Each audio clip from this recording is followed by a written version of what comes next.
A trade agreement looking to settle an ongoing immigration debate. President Trump recently announced a 5% tariff on all products from Mexico in response to the ongoing migrant crisis at the border.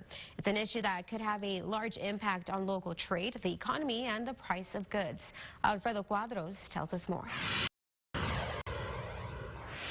We're less than 5 days away from the proposed increased tariffs on Mexico, as proposed by President Trump.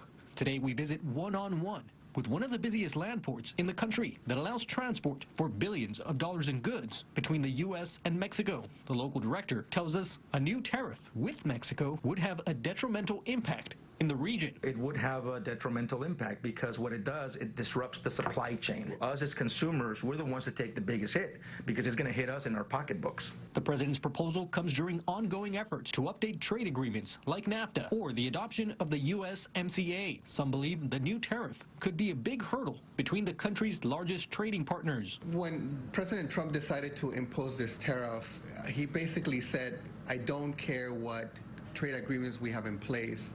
This supersedes those agreements. These types of slapping of tariffs on products, there's really no end in sight. I think there's really no trade deal in the near future for anybody. As for the June 10th deadline, Basan believes it will take some time to notice the impacts of said tariff. Probably won't feel it until you start looking at your bank account and you start noticing that you're spending a little bit more money at the grocery store, or when you go to Best Buy, you buy your television or whatever, or when you go to the dealership to get your new vehicle. I don't think it's going to be something that's going to hit us, like we hit a wall, but it's something that's it's gonna have a domino effect, and eventually we'll get there and we'll start noticing. From FAR, Alfredo Cuadros, KBEO. Local 23 News.